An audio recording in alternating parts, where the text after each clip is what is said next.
Hello दोस्तों, चित्रकूट धाम math की हिंदी वाली क्लास में आपका स्वागत है। तो आइए हम स्टार्ट करते हैं।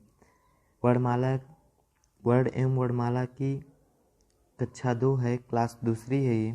तो हिंदी व्याकरण में हम क्लास 1 में पढ़ लिए थे। पहली क्लास में हमने ये पढ़ा था कि भाषा कैसे जन्म ली, भाषा का जन्म कैसे हुआ, हमने ये उसमें चर्चा कर लिया था।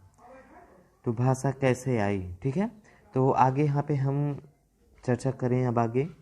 तो भाषा का कल हमने क्या बताया था कि जब मानव का विकास हो गया, जब मानव का विकास हो गया तो उसके साथ ही भाषा का भी जन्म हुआ, उसके साथ ही भाषा का जन्म हुआ।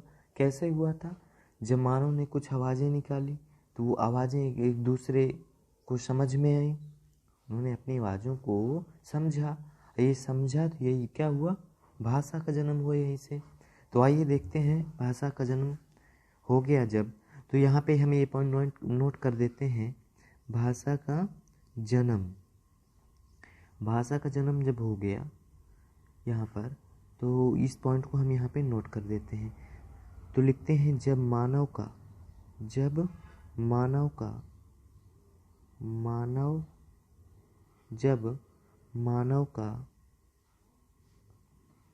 विकास, जब मानव का विकास हुआ, जब मानव का विकास हुआ तब नोट्स बनाते जाएंगे, ध्यान रखेंगे। तब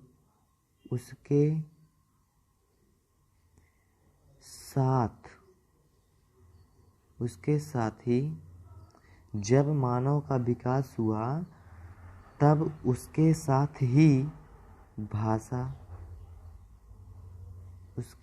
ही भाषा का भी जन्म हुआ, ठीक है। तो हमने ये चर्चा कर लिया था कल, ये कल का बात है, ठीक है। तब आगे हमारा क्वेश्चन क्या उठा यहाँ से, जब मानव का विकास हो गया, जब मानव का क्या हुआ, विकास हो गया, तब उसके साथ ही भाषा का जन्म हुआ, जब भाषा का जन्म हो गया तो यहाँ पे हम भाषा उस समय की कैसी थी, क्वेश्चन क्या उठा हमारा कि उस समय भाषा कैसी थी, तो उस समय भाषा कैसी थी क्वेश्चन उठा। तो आइए अपना क्वेश्चन यहाँ पे हमारे क्या उठा, क्वेश्चन हमारा ये उठा कि उस समय जो है भाषा कैसी थी। तो भाषा, हमारा क्वेश्चन क्या उठा, भाषा कैसी थी, जिस समय की लैंग्वेज थी वो कैसी थी। तो आंसर क्या मिला, हमें आंसर यहाँ देखें क्या मिला, आंसर मिला मौखिक थी। उस समय जो हमारी लैंग्वेज थी वो क्या थी, मौखिक थी। उस समय भाषा कैसी थी, मौखिक थी, क्योंकि उस समय वर्ड तो था नहीं, उस समय वर्ड था ही नहीं, वर्ड का कोई प्रचलन नहीं था, विकास ही नहीं था उस समय। तो भाषा उस समय एक दूसरे से बोलते बसते लेकिन उसे लिखते नहीं थे, सिर्फ और सिर्फ क्या थी, मौखिक थी, ठीक है।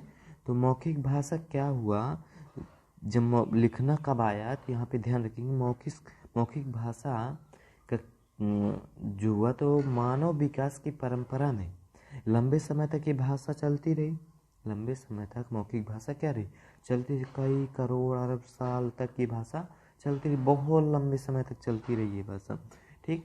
तो ये भाषा जब चलती रही तो मौखिक भाषा अति शीघ्र ही बदल जाती थी, तुरंत ही जो मौखिक भाषा थी, यहाँ हमने कुछ कहा तो दूसरी जगह जाके कुछ दूसरी लैंग्वेज में कहने लगते थे, ठीक है, दूसरे तर्क से बताते थे। तो ये भाषा तुरंत बदल जाती थी। इस भाषा को स्थायी रखने के लिए हमें इस भाषा को लिखने की ज़रूरत पड़ी, इस भाषा को हमें लिखने की आवश्यकता महसूस हुई। तो उस आवश्यकता महसूस हुई तो हमें कुछ भाषा को लिखने के लिए चिन्हों को भी बनाना पड़ेगा, कुछ चिन्हों की ज़रूरत पड़ी। तो भाषा को लिखने के लिए कुछ चिन्ह बनाए हमने, जिन्हें हमने क्या कहा, वर्ण कहा। तो आइए नोट कर लेते हैं यहाँ पे आगे हम नोट कर लेते हैं। यहाँ पे हमें क्या मिला कि जो भाषा थी, यहाँ पे हमें क्या मिला कि भाषा जो थी मानव विकास की परंपरा में, ये पॉइंट नोट करते जाएंगे, ठीक है। मानव विकास की परंपरा में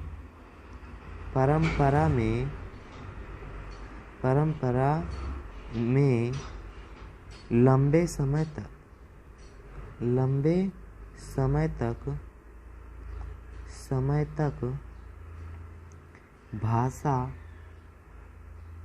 भाषा मौखिक रही। क्या रही?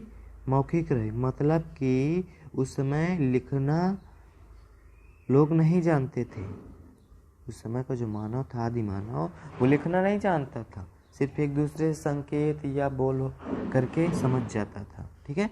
तो उस समय की जो लैंग्वेज थी हमारी, वो क्या थी? मौखिक थी।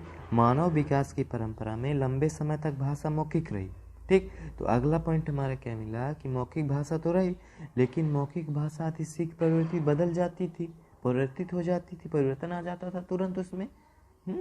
इसलिए भाषा को लिखने की आवश्यकता महसूस हुई। तो अगला पॉइंट हमारा क्या आता है? अगला पॉइंट हमारा आता है, यहाँ पर ध्यान रखिए, अगला पॉइंट हमारा आता है कि मौखिक भाषा, पॉइंट नोट करेंगे, मौखिक भाषा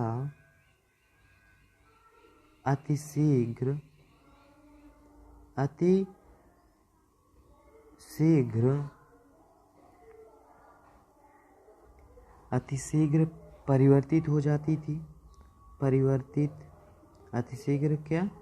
परिवर्तित हो जाती थी।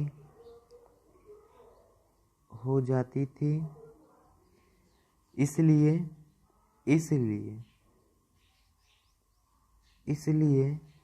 भाषा को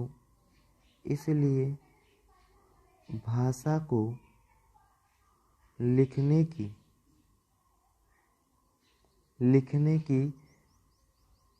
आवश्यकता महसूस हुई। नोट करते जाएंगे ये पॉइंट सब। आवश्यकता क्या हुई? महसूस हुई। हमें भाषा को लिखने के लिए क्या महसूस हुई? आवश्यकता महसूस हुई, ठीक है। तो भाषा अतिशीघ्र परिवर्तित हो जाती थी। इस लिए भाषा को लिखने की आवश्यकता महसूस हुई। तो यहाँ तक हमने नोट किया, समझा, ठीक है। भाषा कैसी थी? मौखिक थी। ये भाषा परिवर्तित हो जाने के कारण हमें आवश्यकता क्या महसूस हुई? भाषा को लिखने की। तो आगे आइए, अगले पेज में नोट करते हैं। अगले पेज में हम नोट करते हैं, ठीक। अगले पेज में नोट करते हैं कि भाषा को लिखने के लिए आवश्यकता महसूस हुई, तो लेकिन हमें क्या जरूरत पड़ा? भाषा को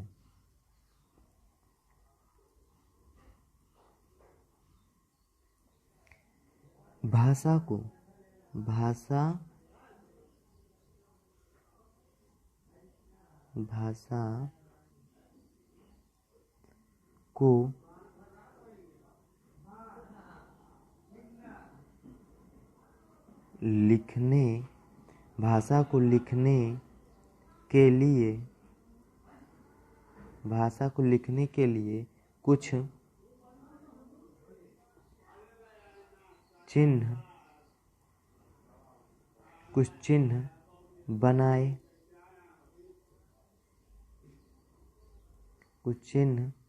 बनाए गए, ठीक है। जिन्हें हमने क्या कहा? जिन्हें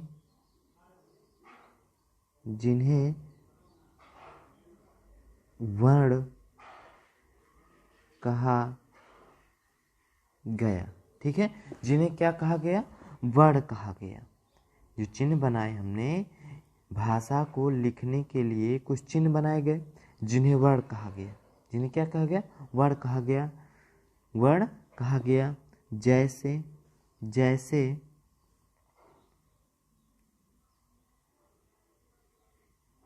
जैसे, जैसे वर्ड क्या मिले हमें? वर्ड हमें मिले आ, आ, ई, क, ग, प, र आदि। ठीक है, इस तरह के तमाम वर्ड हमें मिले, बनाए हमने वर्ड। ठीक है, और बहुत सारे वर्ड हैं। ठीक है, आगे वर्ड को हम चर्चा करेंगे, अभी हम थोड़ा सा बताया बस है। ठीक है, तो हमने ये वर्ड बनाए। ठीक, तो अब यहाँ पे हमने वर्ड तो बना लिया, तो वर्ड मात्र से हम लैंग्वेज नहीं लिख पाते थे, भाषा हम वर्ड मात्र से इतने से तो लिख नहीं पाए। तो हमें क्या मतलब आगे क्या ज़रूरत पड़ी हमें? तो हम आगे पॉइंट में हमें ज़रूरत क्या पड़ा कि इस वर्ड को हम क्या किए, फिर हमने इस वर्ड को क्या किया कि वर्डों को जोड़ना शुरू किया। वर्डों को हमने क्या किया? जोड़ना शुरू किया। तो वर्णों को आपस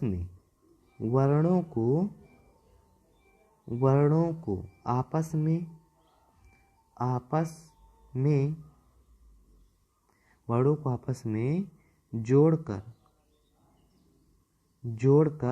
शब्द बनाए। ठीक है, वर्णों को जोड़कर आपस में हमने क्या बनाया? शब्द बनाया।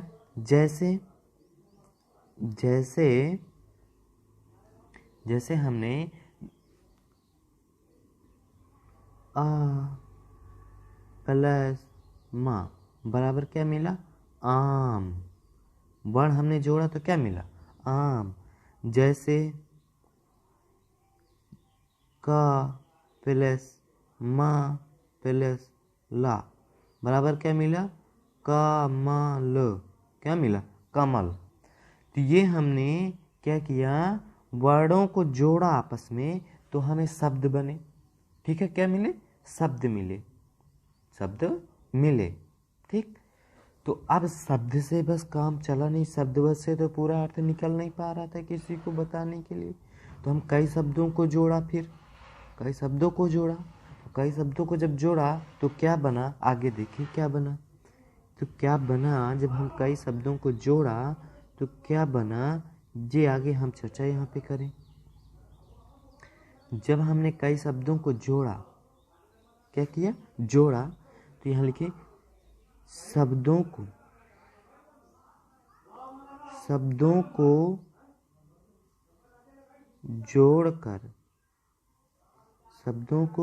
जोड़कर वाक्य बनाया। फिर हमने शब्दों को जोड़कर क्या किया? वाक्य बनाया।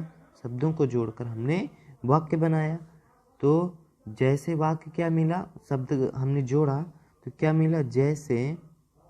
जैसे हमें वाक्य क्या मिला? तो हमने जिससे शब्द जोड़ा आम।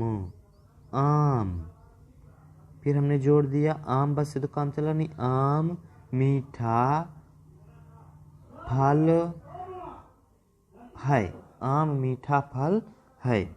इसे दूसरा वाक्य लिखिए कमल तालाब में खिलता है।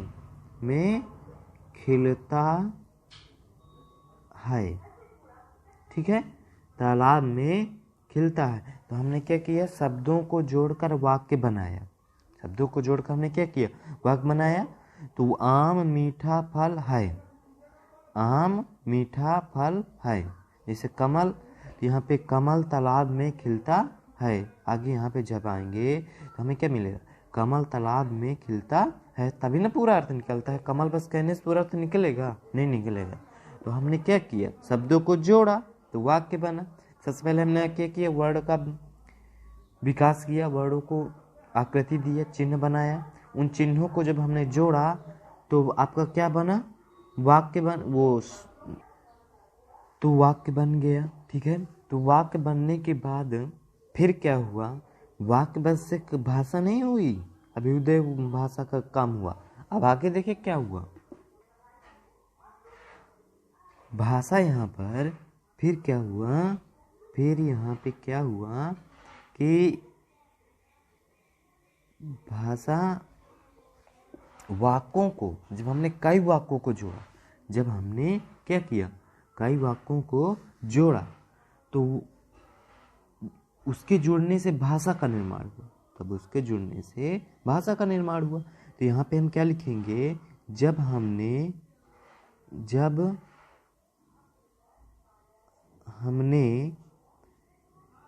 कई वाक्यों को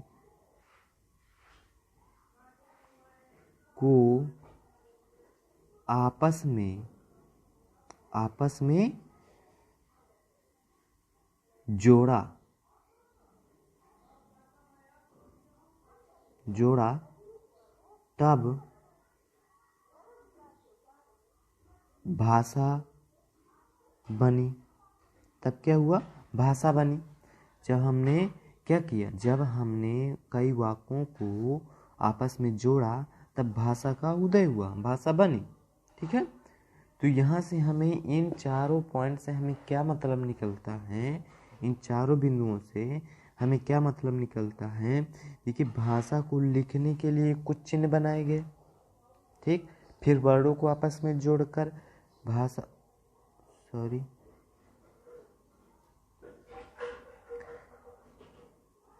को लिखने के लिए कुछ चिन्ह बनाए गए जिन्हें वर्ण कहा गया। ठीक, और वर्णों को आपस में जोड़कर शब्द बनाए गए।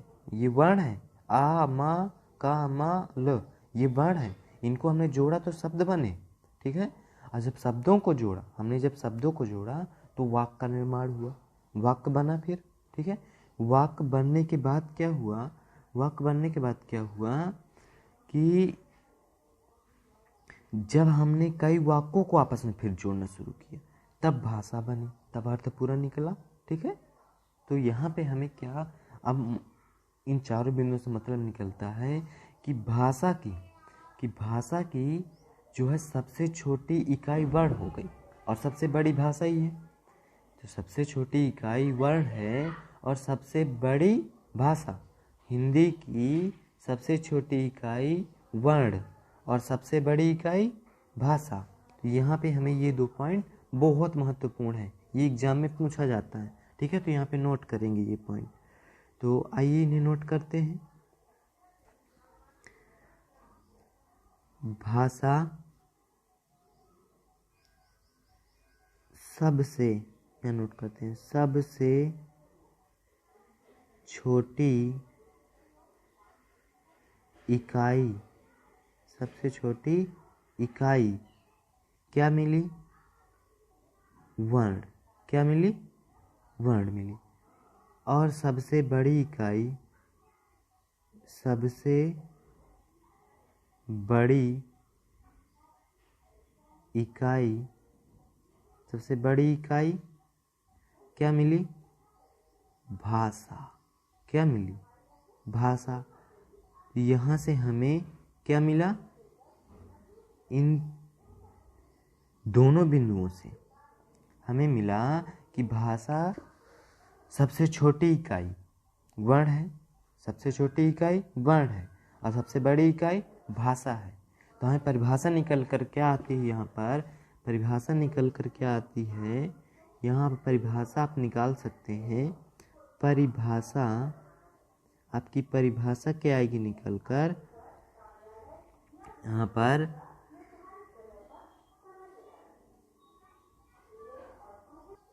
परिभाषा आपकी निकल कर आई।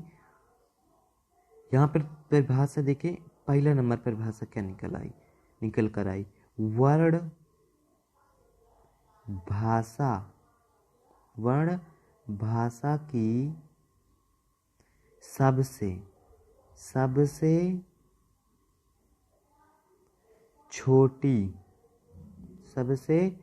छोटी इकाई है।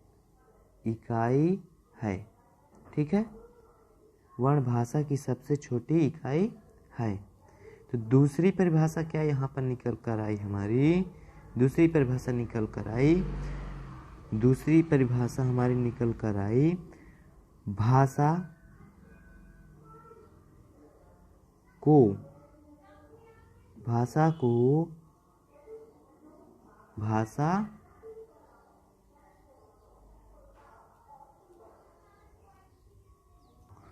लिखने के लिए, भाषा को लिखने के लिए जो चिन्ह बनाए, जो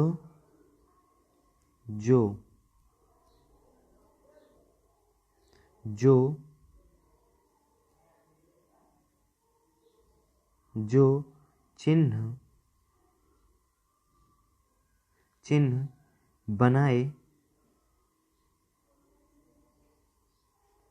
गए,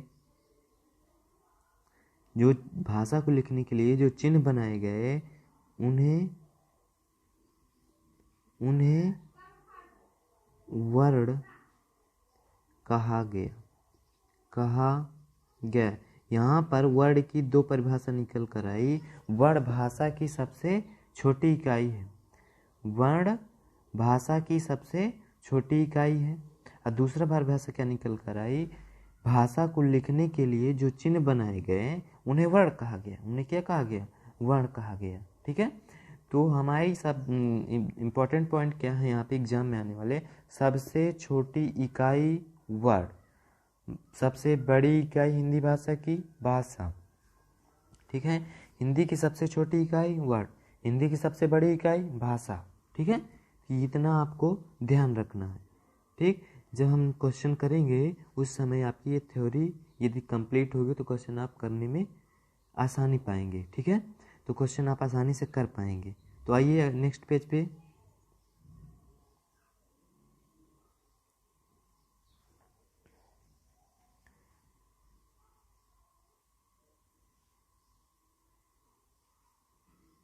तो अब यहाँ पर हम कुछ वर्ण की विशेषताएं देख लेते हैं। वर्ण की विशेषताएं कुछ देख लेते हैं हम यहाँ पर। वर्ण की विशेषताएं, वर्णों की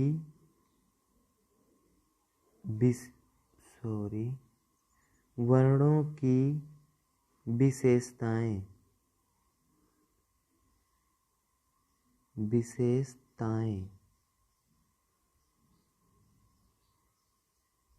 वर्णों की विशेषताएं। ठीक है, तो वर्णों की विशेषताएं अब यहाँ पर हम चर्चा करेंगे वर्णों की विशेषताओं के बारे में। तो आइए यहाँ पे चर्चा करते हैं वर्णों की विशेषताओं के बारे में। ठीक, तो पहला पॉइंट क्या है? पहला पॉइंट है आपका, वर्ण भाषा को लिखने के चिन्ह। वर्ण क्या है? एक विशेषता रखता है, अपनी भाषा का चिन्ह है। वर्ण भाषा को लिखने का, भाषा को लिखने के चिन्ह है। पहला पॉइंट आपका निकल कर आया। दूसरा पॉइंट का निकल कर आता है, दूसरा पॉइंट आपका निकल कर आता है, वर्ण, नोट करते जाएंगे, वर्ण भाषा की सबसे, वर्ण भाषा की सबसे छोटी, अभी आप पीछे पढ़ चुके हैं, छोटी इकाई है। भाषा की क्या है? ये सबसे छोटी इकाई है। ये दूसरा पॉइंट निकल कर आया। अगला पॉइंट निकल कर क्या आता है? अगला पॉइंट आपका क्या निकल कर आता है? वर्ण, ध्यान से समझेंगे अगला पॉइंट क्या निकल कर आया।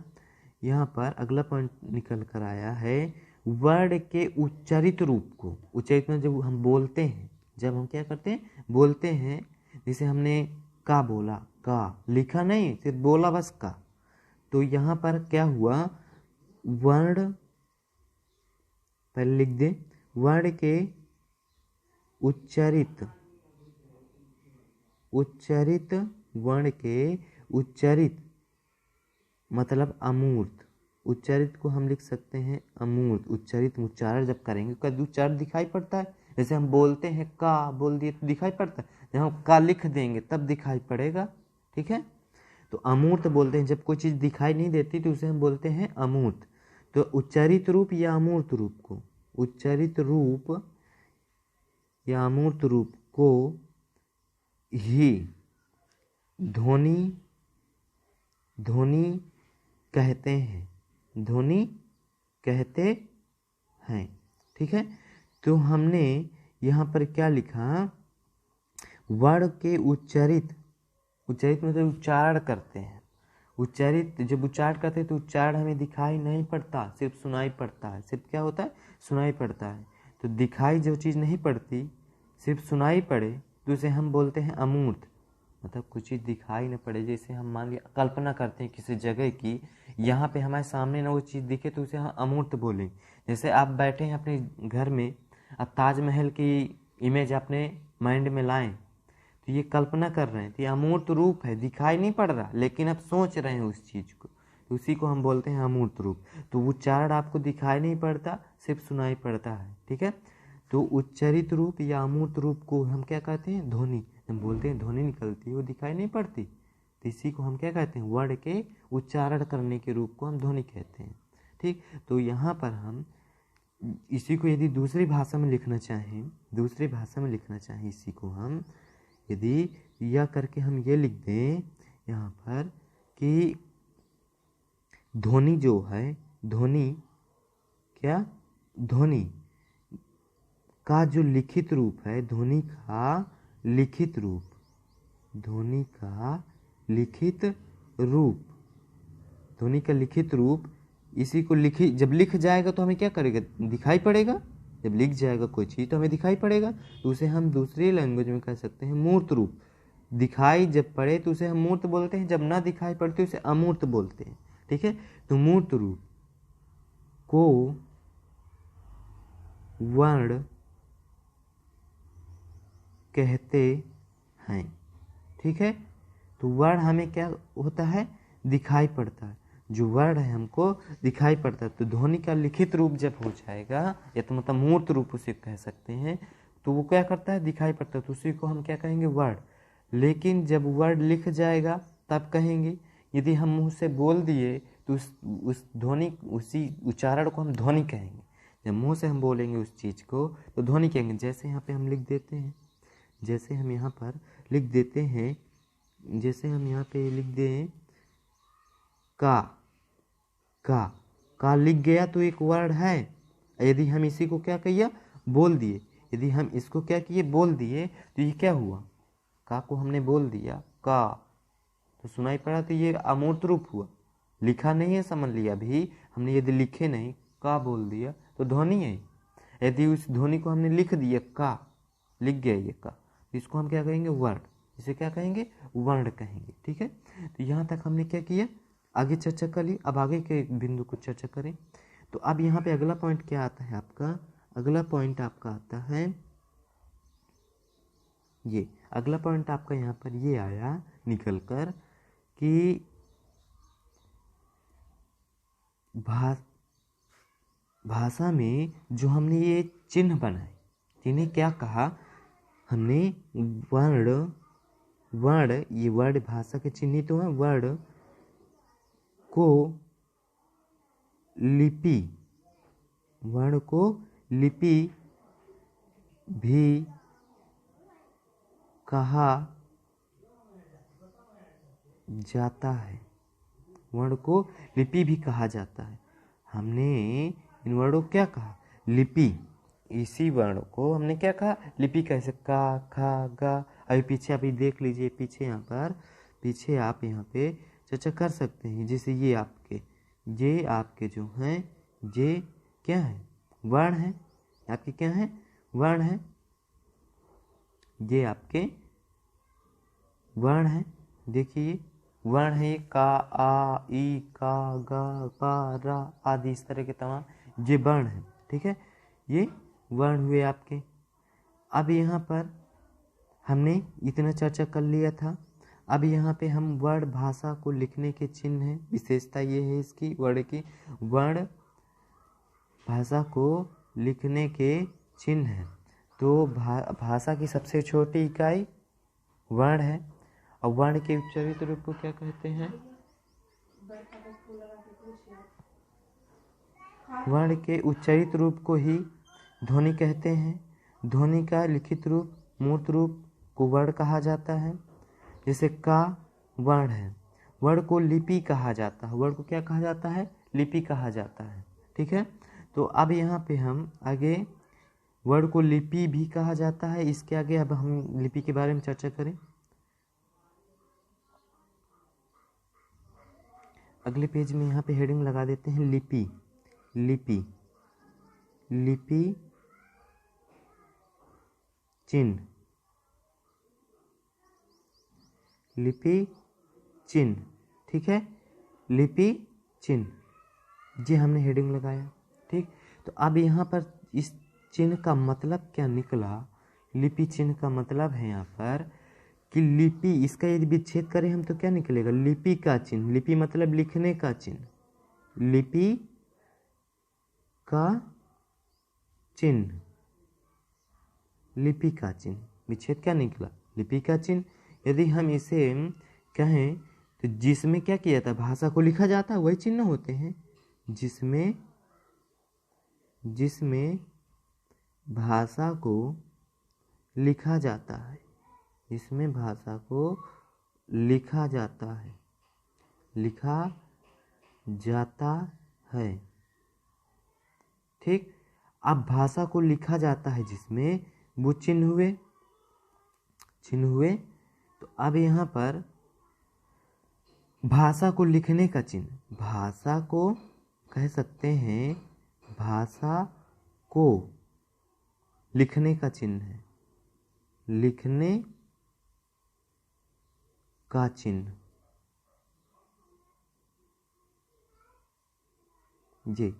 जी पॉइंट हमने यहाँ पे बनाया। तो लिपि का चिन्ह, इसका मतलब क्या निकला? लिपि का चिन्ह, लिपि चिन्ह का मतलब है, विच्छेद करें तो लिपि का चिन्ह मतलब लिखने का चिन्ह, जिसमें भाषा को क्या किया जाता है? लिखा जाता है। उन्हीं चिन्हों द्वारा तो नए भाषा को लिखते हैं। भाषा को लिखने का चिन्ह कह सकते हैं। जैसे क्या, कैसी भाषाएं, कैसे चिन्ह? तो यहाँ पर हम इन्हें लिखते हैं, जैसे हिंदी, आपकी हिंदी, मराठी, संस्कृत, हिंदी, मराठी, संस्कृत, इस भाषा को हम लिखते हैं देवनागरी लिपि में, देवनागरी लिपि में। ठीक है, किस लिपि में? देवनागरी लिपि में लिखते हैं। किस लिपि में लिखते हैं? देवनागरी लिपि में लिखते हैं। अब देवनागरी लिपि के वर्ण कौन से हैं? वर्ण कौन से हैं? जी यहाँ पे हम लिखते हैं जैसे आ, ई, का, ख, र, प आदि। ये सब क्या है? चिन्ह है। किस लिपि के चिन्ह है? ये देवनागरी लिपि के चिन्ह है। किस लिपि के चिन्ह है? देवनागरी लिपि के चिन्ह है। तो इन्हीं को हम क्या कहते हैं? वर्ण कहते हैं। इन्हीं को हम क्या कहते हैं? इन्हीं को ना वर्ण कहते हैं। इन्हीं को वर्ण कहते हैं। इन्हीं को हम क्या कहते हैं? वर्ण कहते हैं। तो लिपि का चिन्ह, इन्हें हमने वर्ण कहा। ठीक है, तो अब आगे यहाँ पे हम चर्चा करेंगे, अगले पेज पे चर्चा करेंगे। यहाँ पे हमने हिंदी, मराठी, संस्कृत देवनागरी लिपि में लिखते हैं, ये चर्चा कर लिया। ठीक है, हिंदी, मराठी, संस्कृत को किस लिपि में लिखते हैं? देवनागरी लिपि में लिखते हैं। तो आगे यहाँ पे हम चर्चा करेंगे अंग्रेजी। क्या? अंग्रेजी को किस लिपि में लिखते हैं? अंग्रेजी के लिपि चिन्ह क्या है? ठीक है, अंग्रेजी भाषा को हम किस लिपि में लिखते हैं? जी यहाँ पे हम लिखें, अंग्रेजी भाषा को हम लिखते हैं रोमन लिपि में। किस लिपि में? रोमन लिपि में। रोमन लिपि में लिखते हैं। किस लिपि में लिखते हैं? रोमन लिपि में। रोमन लिपि के वर्ण क्या है? वर्ण क्या है? ए, बी, सी, डी, ई, एफ, इस तरह के वर्ण हैं। ठीक है, रोमन लिपि के ये वर्ण हैं। किस लिपि के हैं? रोमन लिपि के वर्ण हैं। ये किस लिपि के वर्ण हैं? रोमन लिपि के वर्ण हैं। रोमन चिन्ह है ये सब क्या है? रोमन चिन्ह है। ये रोमन चिन्ह हुए। ठीक, तो अगली जो हमारी आई, तो हम यदि ये चिन्ह लिखे तो इसे इस लिपि को अंग्रेजी को रोमन लिपि में लिखते हैं। हिंदी को किस लिपि में लिखते हैं? हिंदी को हम लिखते हैं देवनागरी लिपि में। संस्कृत को किस लिपि में लिखते हैं? देवनागरी लिपि में। मराठी को किस लिपि में लिखते हैं? देवनागरी लिपि में। उन तीनों को किस लिपि में लिखते हैं? हिंदी, मराठी, संस्कृत को देवनागरी लिपि में, और अंग्रेजी को रोमन लिपि में। अब यहाँ पे और हम थोड़ा सा चर्चा कर लेते हैं। जैसे हम लिखें उर्दू को किस लिपि में लिखते हैं? फारसी लिपि में। किस लिपि में? फारसी लिपि में लिखते हैं। फारसी लिपि में लिखते हैं उर्दू को। और पंजाबी को किस लिपि में लिखते हैं? गुरुमुखी लिपि में। गुरुमुखी किस लिपि में लिखते हैं? गुरुमुखी लिपि में। किस लिपि में लिखते हैं? इन दोनों को हम अलग से चर्चा कर लिए हैं। उर्दू को फारसी लिपि में लिखते हैं, उर्दू को फारसी में, और पंजाबी को गुरुमुखी लिपि में लिखते हैं। ठीक है, गुरुमुखी लिपि में लिखते हैं। इन दोनों को हमने यहाँ पे चर्चा कर लिए हैं। तो अब आगे यहाँ पे देखें, यदि तो हमने यहाँ तक चर्चा किया, तो अब 2 पॉइंट और रह जाते हैं, तो उनको हम आगे नेक्स्ट पेज में से चर्चा कर लेते हैं उनको भी। तो 2 पॉइंट हमारे क्या हैं? वो दोनों पॉइंट हमारे कौन से हैं? यहाँ पर उन्हें चर्चा कर ले थोड़ा सा।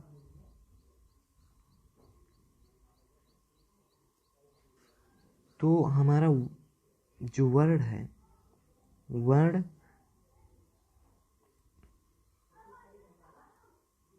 सार्थक इकाई, वर्ण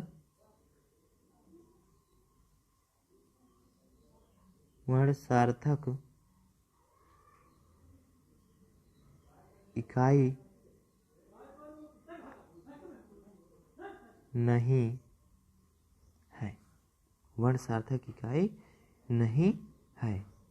ठीक है, तो यहाँ पर तो सार्थक इकाई नहीं, इस सार्थक का मतलब यहाँ पर क्या है?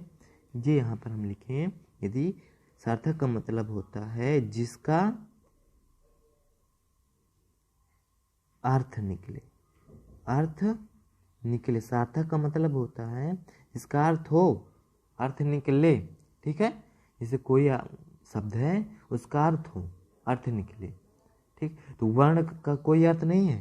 जैसे आ लिख दे, का लिख दे, कोई मतलब नहीं निकलेगा। का किसी वस्तु को, किसी चीज का नाम हो, कुछ भी हो, स्थान का नाम हो, किसी चीज का नाम नहीं होता। का, माँ, ये सब वर्ण एक सार्थक इकाई है। वर्ण क्या है? एक सार्थक इकाई नहीं है। सार्थक इकाई नहीं है, सिर्फ वर्ण एक सबसे छोटी इकाई है, भाषा की सबसे छोटी इकाई है, सार्थक इकाई नहीं है। ध्यान समझेंगे सभी, सार्थक इकाई नहीं है। तो जिसका अर्थ निकले वो सार्थक होगा, और जिसका अर्थ नहीं निकले वो सार्थक नहीं होगा। ठीक है, तो अब यहाँ पर हम यदि हम वर्ड लिखें यहाँ पे, जैसे हम वर्ण लिखें, जैसे का लिख दिया, का, मा, लो, ये वर्ण है। क्या है? वर्ण है। ये हमारे वर्ण है। तो का कोई अर्थ नहीं है, कोई अर्थ नहीं है। का कोई अर्थ नहीं है। तो माँ का भी कोई अर्थ नहीं है। ठीक है, ला का भी कोई अर्थ नहीं है, इनका कोई अर्थ नहीं है। यदि हम इन तीनों को जोड़ दें, यदि हम इन तीनों को क्या कर दें? जोड़ दें, तो बन जाएगा हमारा कमल। क्या बनेगा? कमल। यदि तीनों को जोड़ेंगे तो क्या बनेगा? कमल। इस तीनों को जोड़ने से बना क्या? शब्द बना। इस तीनों को जोड़ने से हमारा ये क्या बना? शब्द बना। क्या बना? शब्द बना। इस शब्द का अर्थ है, इसका अर्थ क्या है, ये यहाँ पे देखें, अर्थ इसका है, इसका अर्थ क्या है, इसका अर्थ है एक फूल। इसका अर्थ क्या है, एक फूल है। कमल एक क्या है, फूल है। कमल आपका क्या है, एक फूल है। इसका अर्थ निकला, इसका अर्थ है कमल एक फूल है। तो आइए हम अब एक दो पॉइंट है, उन्हें नोट में ध्यान रखेंगे, एग्जाम में पूछा जाएगा, ठीक है, नोट करेंगे उनको। हेडिंग डालेंगे नोट, NOTE नोट। नोट में पहला नंबर आप लिखेंगे, नोट में पहला नंबर लिखेंगे भाषा की सबसे छोटी, भाषा की सबसे छोटी, सबसे छोटी सार्थक इकाई, सार्थक इकाई। ध्यान से इस पॉइंट को लिख देंगे, लिखेंगे, लिख लेंगे। सार्थक इकाई शब्द है, मतलब सार्थक मतलब अर्थ निकले, जिसका अर्थ निकले। तो भाषा की सबसे छोटी सार्थक इकाई क्या हुई, भाषा की सबसे छोटी सार्थक, सार्थक मतलब अर्थ, शब्द का अर्थ निकलता है कि नहीं निकलता। जैसे कमल हमने लिखा, उस कमल का अर्थ क्या निकले, एक फूल है, ठीक है। तो भाषा की सबसे छोटी सार्थक इकाई शब्द है, भाषा की सबसे छोटी सार्थक इकाई शब्द है, ठीक है। तो अब यहाँ पे अगला पॉइंट हमारा क्या आता है, दूसरा पॉइंट नोट करेंगे। ये पॉइंट ध्यान से नोट कर लेंगे, ध्यान रखेंगे। तो हम यहाँ पे पहले थोड़ा सा एग्जाम्पल लिख देते हैं।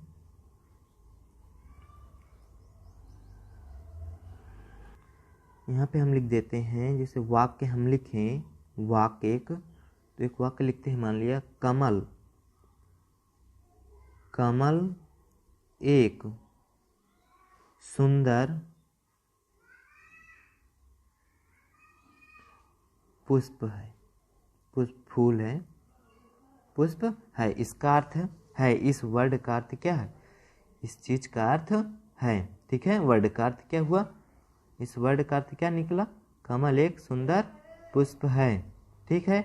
अब अगला पॉइंट हमारा क्या लिखना है, वेरी वेरी इंपॉर्टेंट, यहाँ इंपॉर्टेंट लिख देंगे, इसे लिख देंगे भाषा। ये आपका यूपी टेट में पूछा जाएगा, ठीक है, पूछा गया है, पूछा जाएगा। भाषा की सबसे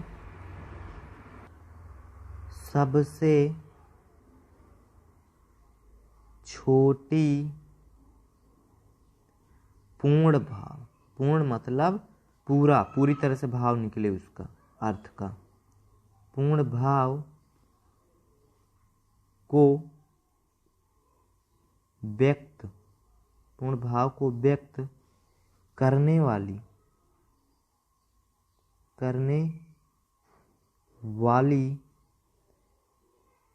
इकाई, पूर्ण भाव को व्यक्त करने वाली इकाई वाक्य है। क्या है, वाक्य है। ये पॉइंट आपको ध्यान रखना है। तो भाषा की सबसे छोटी पूर्ण भाव को व्यक्त करने वाली इकाई वाक्य है। क्या है, वाक्य है, ठीक। ये इसे पूरा कमल भाष से तो पूरा अर्थ निकल नहीं रहा, तो पूरा वाक्य का पूर्ण भाव क्या निकले, कमल एक सुंदर पुष्प है, इस वाक्य से पूरा भाव निकल रहा है। तो भाषा की सबसे पूर्ण भाव को व्यक्त करने वाली इकाई वाक्य, और सार्थक इकाई भाषा की सबसे छोटी अर्थ निकले, जिसमें सबसे छोटी इकाई क्या होगी, शब्द। क्या होगी, शब्द। जैसे कमल एक सुंदर पुष्प है, कमल एक क्या, फूल है, इस वर्ड का मतलब क्या है, फूल है। और यदि पूरा इसका भाव प्रकट करे तो वाक्य होगा, सबसे छोटी इकाई पूर्ण भाव को व्यक्त करने वाली सबसे छोटी इकाई वाक्य है, ठीक है। तो हमने यहाँ तक चर्चा किया। अब अगली क्लास में चर्चा करेंगे लिपि, भाषा लिपि के बारे में चर्चा करेंगे, वर्ड कैसे छोटी इकाई है, ठीक है, इसके बारे में चर्चा करेंगे। तो आज की क्लास यहीं तक रखते हैं। तो आपने ध्यान से समझा और पढ़ा होगा। ठीक, तो यहीं पे आज की क्लास एंड करते हैं। Okay, thanks for watching this video.